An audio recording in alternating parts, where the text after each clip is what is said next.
Number 1. The Black Death 1347 to 1353. In the autumn of 1347, 12 Genoese ships docked at Messina in Sicily.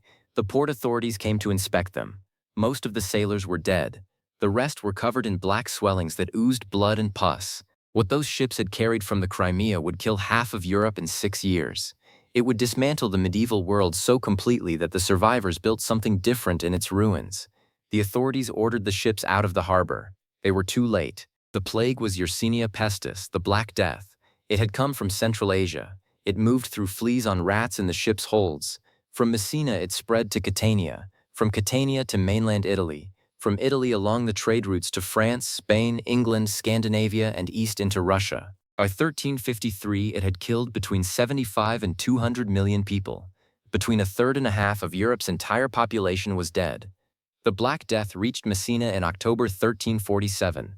By 1353, the medieval world had ended. Consider the scale from a different angle. England had roughly 5 million people in 1340. By 1360, it had fewer than 3 million. Those 2 million people did not disappear from records.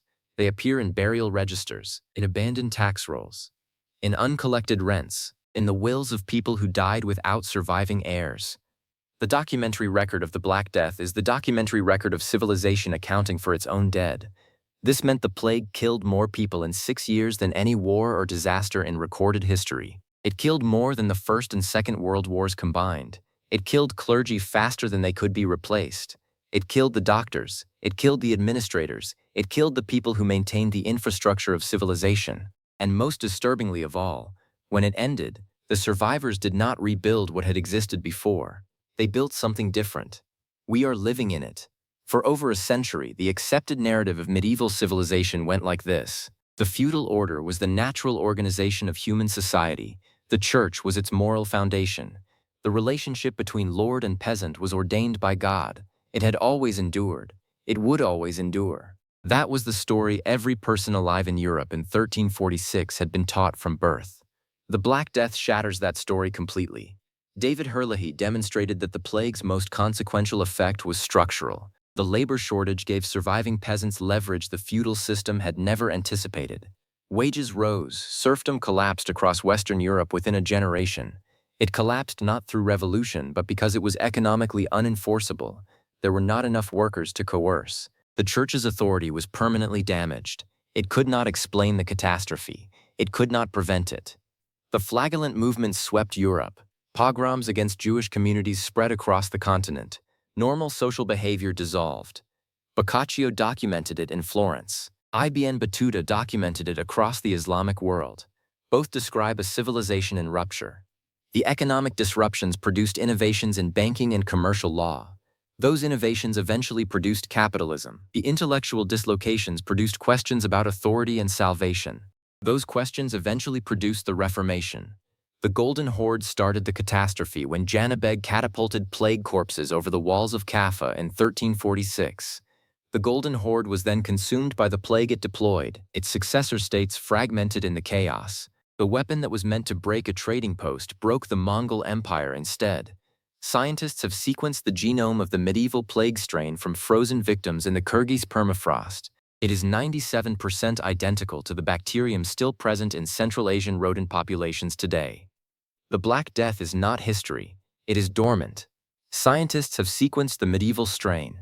They extracted it from frozen victims in the Kyrgyz permafrost. The genome is 97% identical to the strain present in Central Asian rodents today. The rodent populations carrying it span thousands of square miles. The fleas that carry it between hosts are still there. The bacterium that killed half of Europe is alive in the wild. The conditions that allowed it to reach human populations in 1346 have not permanently changed. They have temporarily changed. Temporarily. Number 2. The Fourth Crusade and the Sack of Constantinople, 1204. In April 1204, a Crusader army stood on the western bank of the Bosphorus. They looked across the water at Constantinople. What those Crusaders did when they crossed the water would permanently fracture Christian civilization. The most important Christian city in the world was about to be destroyed. Not by Muslims, by Christians. The Crusaders breached the walls. They found a city richer than anything they had imagined. 9 centuries of accumulated imperial wealth. the relics of the Passion of Christ, manuscripts preserving 1,000 years of learning. They stripped it. They melted sacred objects for their metal value. They installed a prostitute on the throne of the patriarch in the Hagia Sophia. They watched her sing obscene songs while they looted the altar. The army that had set out to liberate Jerusalem desecrated the holiest space in Eastern Christendom. The Fourth Crusade departed for Jerusalem in 1202. It sacked Constantinople in 1204. This meant the crusade predated the permanent fracture between Latin and Orthodox Christianity. That fracture has not closed in 820 years. It predated the looting of irreplaceable Byzantine manuscripts scattered across Western Europe. Many were lost. It predated a military weakening so severe that the empire never fully recovered. And most disturbingly of all, when the Ottomans besieged Constantinople in 1453, significant numbers of Orthodox citizens reportedly preferred surrender to the Ottomans, rather than union with the Latin Church that had done this to them. For over a century, the accepted narrative of the Crusades went like this. The Crusades were wars of Christians against Muslims. The enemy was always outside Christendom. Constantinople was the eastern fortress of the faith. It was to be defended, not attacked. That was the story. The Fourth Crusade shatters that story completely. Jonathan Phillips reconstructed how the diversion happened: financial obligation to Venice, political manipulation by the Doge Enrico Dandolo, the willingness of crusade leaders to justify each step as necessary. No one who swore the crusade vow in 1199 intended to sack Constantinople. By 1204, each step had seemed reasonable.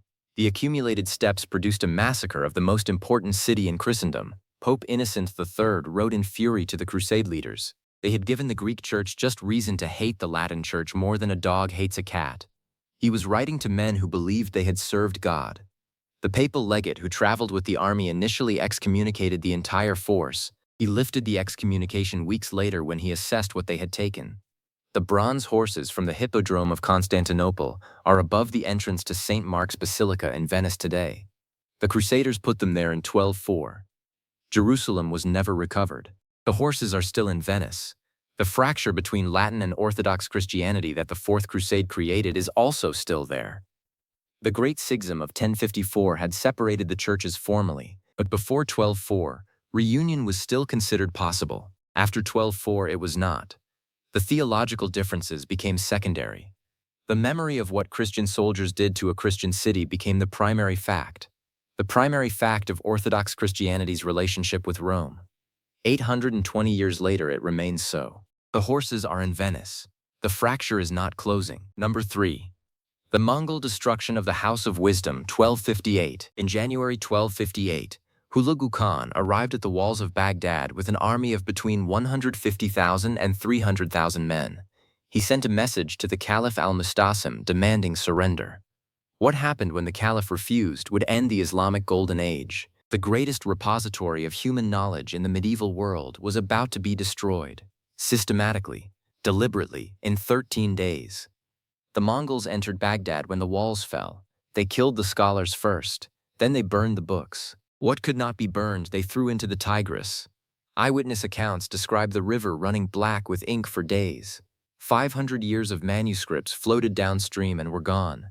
The House of Wisdom was destroyed in 13 days. The House of Wisdom had stood as the intellectual center of the world since 830 AD. It was gone by February 1258. This meant the destruction ended the tradition that preserved Aristotle, Euclid, Galen, and Ptolemy through the European Dark Ages. It ended the tradition that produced algebra, algorithms, systematic optics, and clinical medicine. It ended the irrigation infrastructure of Mesopotamia. That infrastructure had supported dense human settlement for 400 years. The Mongols destroyed it along with the administrative system that maintained it. The region depopulated within a generation. It has never recovered its pre-1258 density, and most disturbingly of all, some of what was in the House of Wisdom existed in no other copy. Those works are gone. Not misplaced, not waiting to be found, gone. For over a century, the accepted assumption went like this: conquerors do not destroy libraries. Knowledge survives conquest because conquerors recognize its value. The House of Wisdom was too irreplaceable to destroy. Any ruler who wished to govern what he had conquered would preserve it. That was the assumption. The Mongols shattered that assumption in 13 days.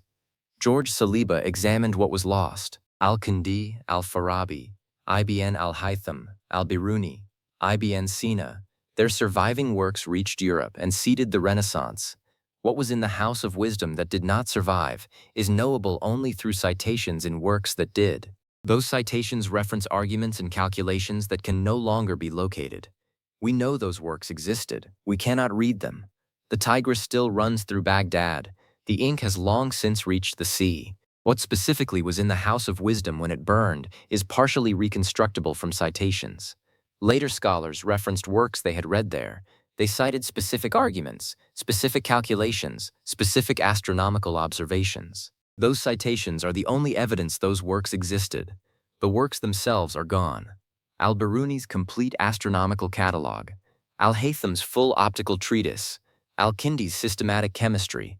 What survived is fragments. What was cited and then lost is gone permanently. The scholars who could have explained what those works contained were killed in the same 13 days. The city of Baghdad today has roughly the same population it had in January 1258. It required 800 years to recover that head count. The civilization that produced it has not been recovered at all. Number 4. The Justinian Plague 541 AD. In the spring of 541 AD, grain ships arrived in the Egyptian port of Pelusium from Ethiopia. The inspectors who came aboard could not see what the ships had carried. What those ships had brought would kill half the population of the Byzantine Empire. It would end Justinian's project of restoring Rome. It would alter the trajectory of Western civilization at the moment when that trajectory was still genuinely undecided. The ships carried Yersinia pestis, the first pandemic of bubonic plague in recorded history. From Pelusium it moved along the grain routes to Alexandria and then to Constantinople. The Emperor Justinian contracted it in 542. He survived. The capital did not. Procopius was in Constantinople at the peak of the epidemic. He recorded that the city was disposing of 10,000 bodies a day. He stated explicitly that he was not exaggerating. He was writing what he witnessed. The plague reached Pelusium in 541. It returned in waves for the next 200 years. This meant the pandemic arrived at the single worst possible moment. Justinian had already reconquered North Africa from the Vandals. He had reconquered most of Italy from the Ostrogoths. He had Roman armies on Spanish soil for the first time in a century. The tax revenues required to hold those reconquests were destroyed by mortality. The armies that had fought them could not be replaced. And most disturbingly of all, the plague did not stop. It returned in at least 18 documented outbreaks over the next 2 centuries. Each wave hit a population still depleted from the last. For over a century, the accepted narrative of Justinian's reign went like this. Justinian was the last emperor to seriously attempt restoration of the Western Empire. His legal code preserved Roman law. His reconquests were heroic. The reasons they could not be held were military and political.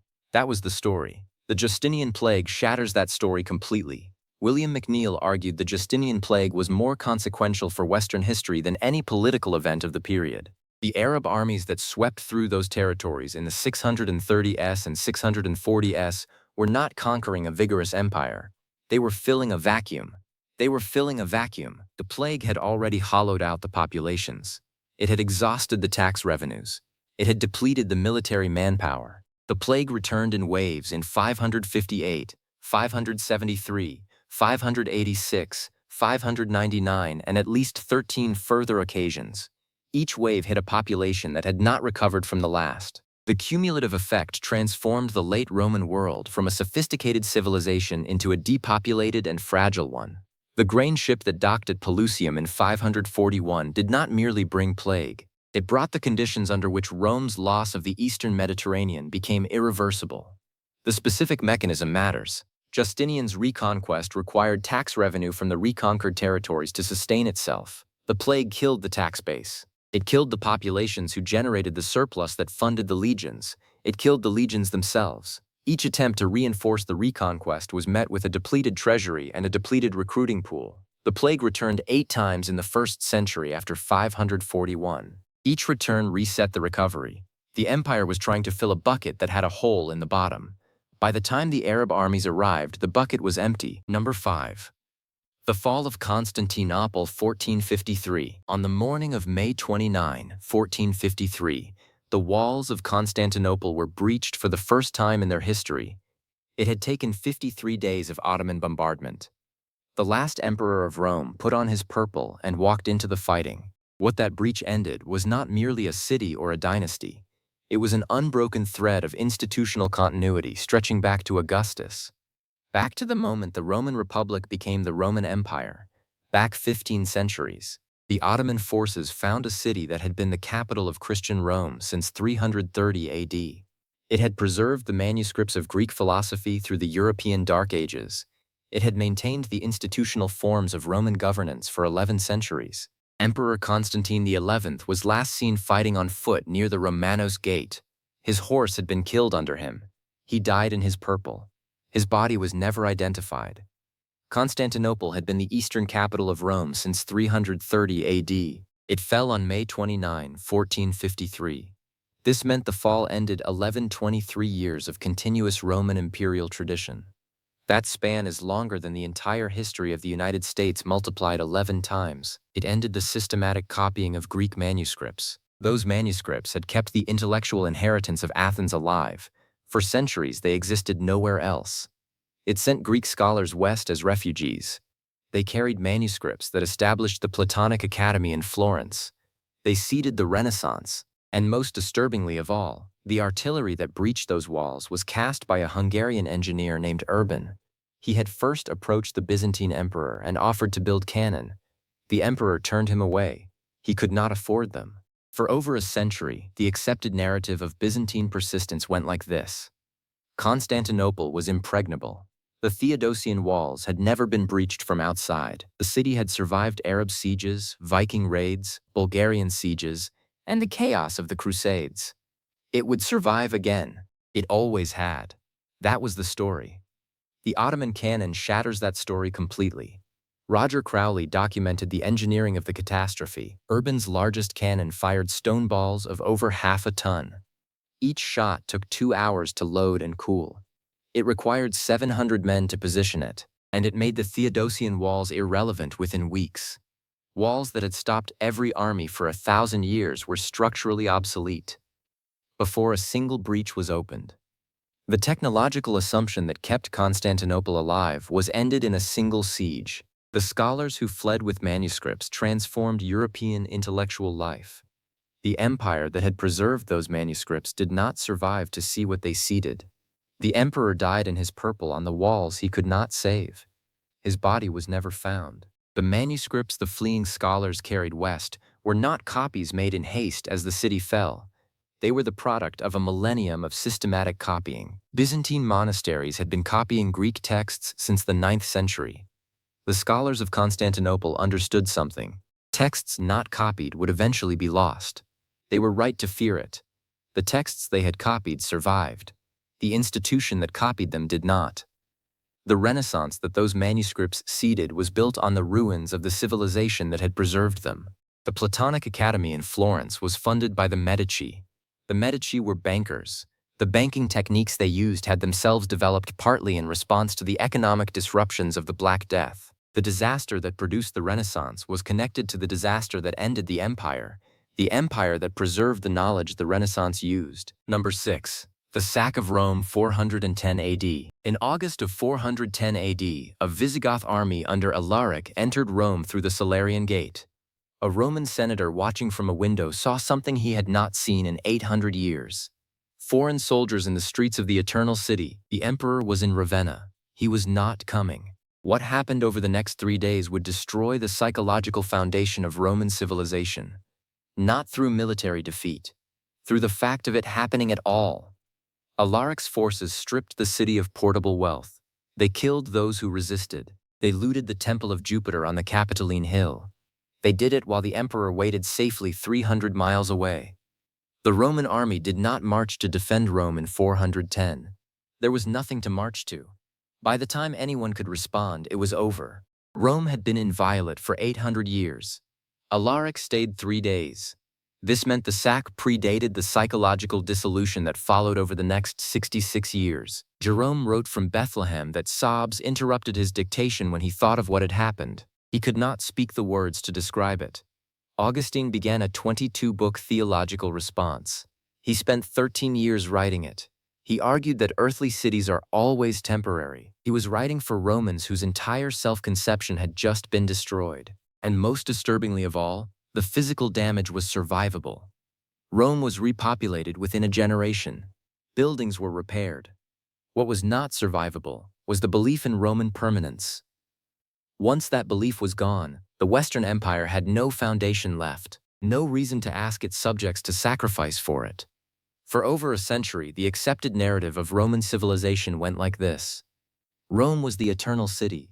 Its walls were the boundary between civilization and chaos. Its legions guaranteed the boundary would hold. The empire had survived Hannibal, civil wars, and barbarian incursions. It had always recovered because Rome itself was what held everything together. That was the story. The sack of 410 shatters that story completely. Peter Heather argued the sack was the moment the empire lost its credibility, the credibility that had made Roman rule worth accepting.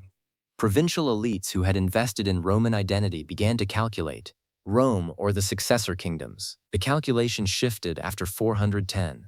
The direction of that shift never reversed. Rome was sacked again in 455. The last Western emperor was deposed in 476. The city that had ruled the world for 800 years spent the next several centuries as a provincial town. Its monuments were quarried for building material. Its aqueducts broke. Its forums became grazing land. The walls that had held for 800 years failed to hold for 3 days. Nothing was the same afterward. The speed of the collapse matters. The Western Empire did not gradually wind down over centuries. It collapsed within 66 years of 410. A political entity that had organized the Western Mediterranean for 700 years ceased to exist. Within one lifetime.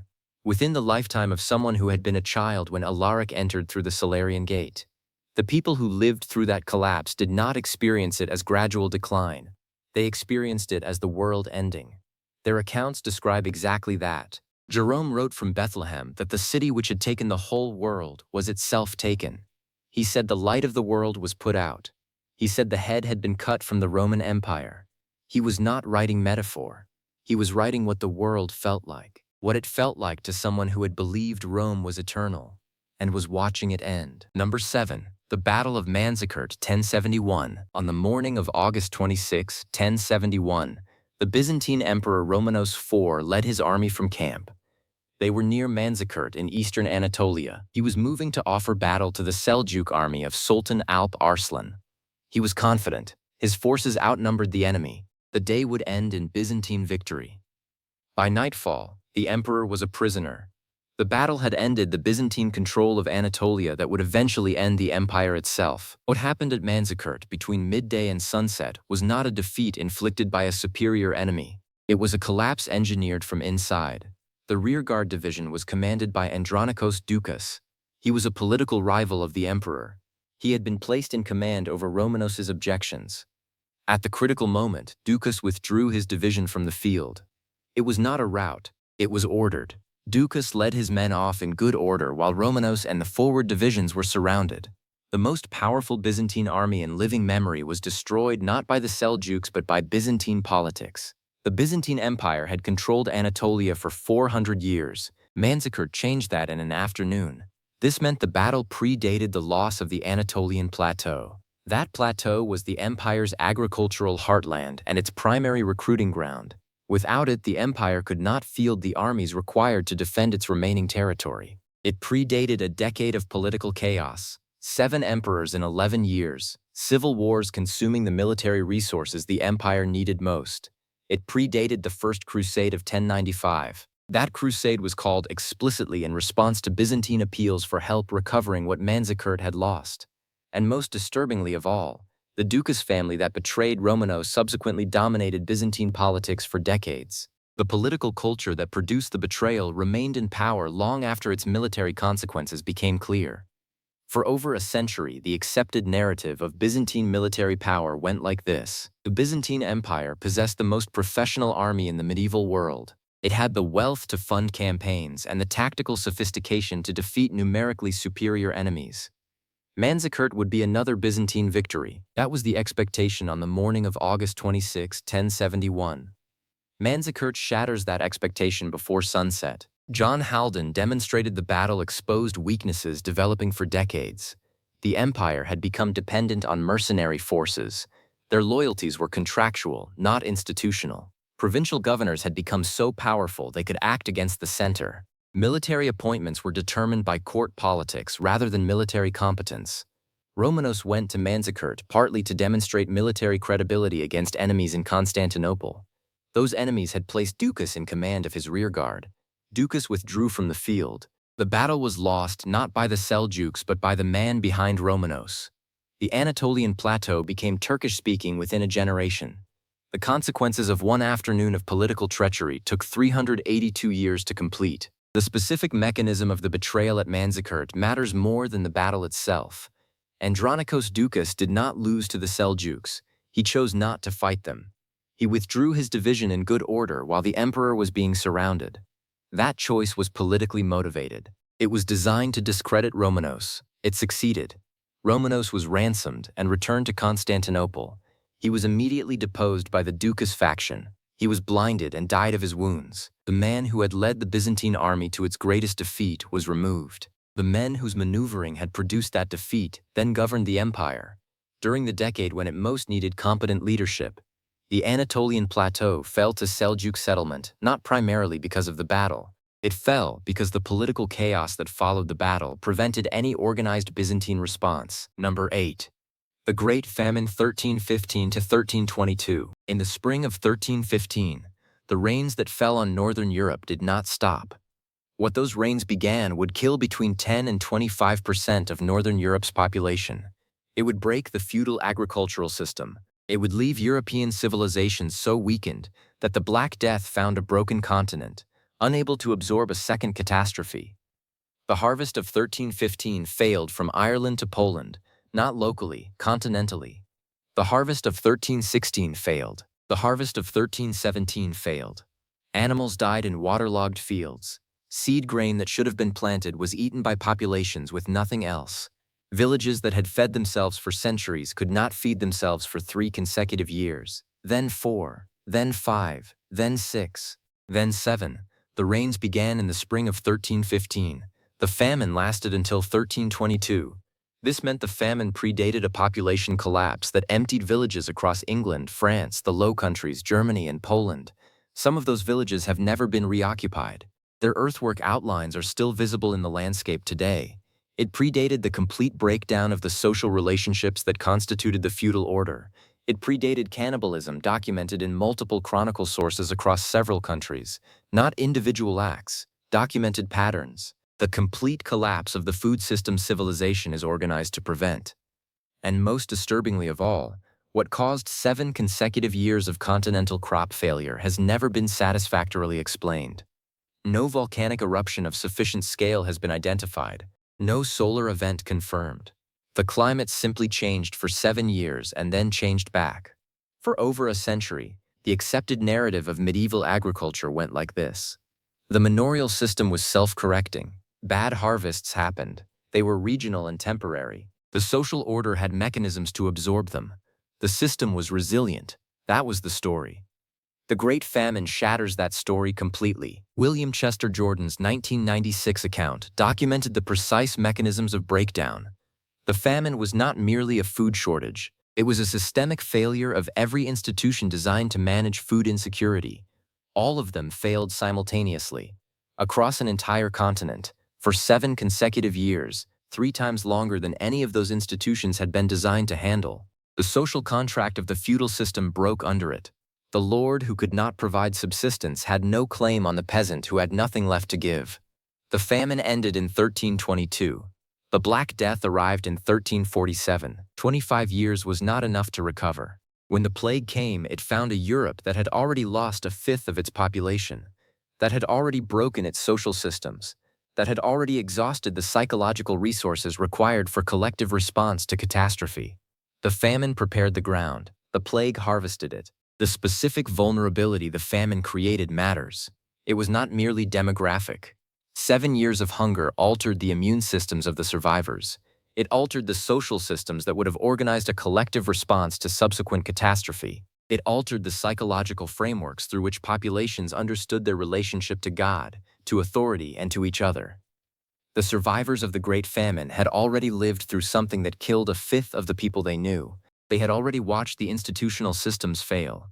They had already watched the institutional systems of medieval civilization fail to protect them. They had already lost faith in the feudal compact. When the Black Death arrived in 1347, the population had already lost faith. The famine had already proven the world was not organized for their protection. It arrived into a population that already knew it was not. Number 9. The Huangchao Rebellion and the Fall of the Tang 875 to 907 AD. In 875 AD, a man named Huang Chao began a march across China. He had grown up in a salt merchant family. He had failed the imperial examinations. He had spent years in the illegal salt trade. He had raised an army. He was walking toward Chang'an, the most populous city on earth. What he did when he got there would end the most sophisticated civilization in the medieval world.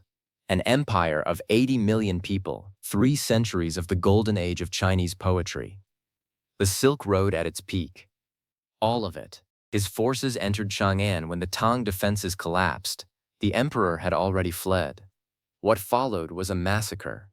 The streets ran with blood for miles, according to contemporary sources.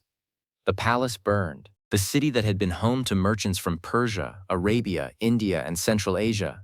The city with Zoroastrian temples, Nestorian churches, Buddhist monasteries, and Muslim mosques within the same walls.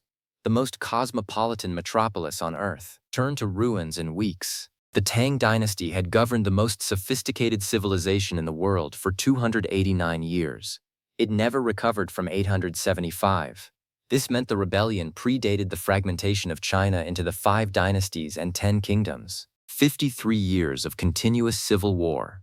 The complete erasure of the administrative, economic, and cultural infrastructure the Tang had built across 3 centuries. It predated the permanent destruction of the cosmopolitan character of Chinese civilization. The openness to foreign religion, trade, and ideas that had made the Tang unique. It predated a death toll historians estimate between 8 and 13 million people. And most disturbingly of all, the rebellion began with one man's decision. He had been refused entry to the examination system. He decided to bring it down. For over a century, the accepted narrative of Tang stability went like this. The Tang was the peak of classical Chinese civilization. Its examination system was the most meritocratic system of government in the world. Its cosmopolitan culture was a sign of strength. The empire had absorbed challenges before. That was the story. The rebellion shatters that story completely. Mark Lewis demonstrated that the examination system Huangchao had failed was already corrupted. Its results were increasingly determined by social connections rather than merit. Regional military governors had become effectively autonomous. The equal field land system that had kept the peasantry stable had collapsed under population growth and aristocratic accumulation. Huangchao did not create a revolution out of nothing. He struck a structure rotting from inside and found that it fell. The Tang dynasty persisted in name until 907. Its actual power ended with Chang'an. The city never recovered. The cosmopolitan culture never reappeared. The successor dynasties were more inward-looking, more suspicious of foreign influence, more focused on internal unity. China became less interested in the world beyond its borders. That shape persisted for the next 1,000 years. A failed examination candidate's resentment determined it. The specific irony of the Tang collapse matters. The examination system that Huangchao failed 3 times was itself a mechanism designed to prevent exactly what he did. It was designed to channel ambition into service rather than into rebellion. It was designed to give talented men from non-aristocratic backgrounds a legitimate path to power. It had worked for centuries. When it stopped working, when it became corrupted, it did not merely fail, it produced its own destruction. It produced its own destruction. The man who should have been its successful product became the instrument of its elimination. The Tang dynasty that the examination system had served for 289 years was dismantled by it, by its failure to include the man who then dismantled it. Number 10. The sack of Lindisfarne 793 AD. On the morning of June 8, 793 AD, the monks of Lindisfarne were at their morning routines. The lookout saw ships on the horizon. He did not recognize them. What came off those ships would begin a 300-year transformation of the European world. Not because of what was destroyed on that one morning. Because of what the morning revealed was now possible. The ships were Norse. The warriors who came off them had crossed the North Sea in open boats. They did not recognize the categories that organized the world the monks inhabited. They found the monks and killed them where they stood. They threw others into the sea. They stripped the monastery of its treasures. They were gone before the shock had reached the mainland. The monastery of Lindisfarne had stood since 635 AD. It had produced the Lindisfarne Gospels. It was destroyed in a morning. The raid on Lindisfarne happened on June 8, 793. It was over before the afternoon. This meant the raid predated the recognition across Christian Europe that no monastery was safe, however holy, however remote, however unambiguously sacred. It predated the architectural revolution that forced every coastal monastic community to move inland, build walls, or accept destruction. It predated the burning of Iona in 795 and repeatedly thereafter. It predated the systematic destruction of the Irish monastic network, the most sophisticated center of learning in early medieval Europe, erased across 200 years of escalating raids. And most disturbingly of all, it predated the recognition of what had arrived. Not a one-time event, a sustained transformation. 3 centuries of it. For over a century, the accepted understanding of the Christian world went like this. The sea was a boundary. Monasteries were protected by their holiness. Sacred spaces were inviolate. Unarmed men devoted to God were not targets. These were not merely beliefs. They were the operating assumptions on which early medieval European civilization had been built. Lindisfarne shatters those assumptions in a morning. Alcuin of York was the leading intellectual of the Carolingian world. He was the man most responsible for preserving classical learning in early medieval Europe. He wrote to the King of Northumbria within days of the raid. He had never heard of such a terror appearing in Britain, he wrote. He had no category for it. He wrote to Lindisfarne that the Church of St. Cuthbert was splattered with the blood of priests. The blood of priests of God. That specific detail matters. The Vikings who raided Lindisfarne did not recognize the category of priest. They did not recognize the category of sacred space. They came from outside the system of meanings that organized Christian civilization. They did not care about that system at all. Every monastic community in coastal Europe spent the next 3 centuries absorbing that fact and restructuring around it. The open world that Lindisfarne represented in 793 never existed again. The Lindisfarne Gospels survived because monks hid them before they fled. Most of what was in most of the monasteries that burned across the following 3 centuries did not survive. There was no one left to hide it. The ruins of the Lindisfarne Priory stand on Holy Island today. They have been ruins for over 1,000 years. The world the raid ended has not been rebuilt. The Lindisfarne Gospels are in the British Library in London right now. They are one of the great works of early medieval art. They were made at Lindisfarne before the raid. They survived because monks hid them when they fled. The monks who died on the beach on June 8, 793 are not recorded by name. What they died defending is, the monastery they built over 158 years was destroyed in hours. The manuscript they made survived 1232 years and is still being studied. The world that produced both is gone. The specific loss of the monastic network matters. The monasteries that burned across the next 3 centuries were not interchangeable. Each one held specific manuscripts, specific records, specific traditions of learning and practice. The Venerable Bede had written his ecclesiastical history of the English people at Jarrow. That work survived. The works Bede cites in it, the works he had access to, many of those did not survive the raids of the following century. We know they existed because Bede cited them. We cannot read them because the monasteries that held them burned. The Viking raids did not merely destroy buildings. They destroyed the specific, irreplaceable, non-duplicated knowledge that lived in those buildings. The Lindisfarne Gospels are in the British Library today. They are one of the great works of early medieval art. They survived because monks hid them. Everything that was not hidden is gone.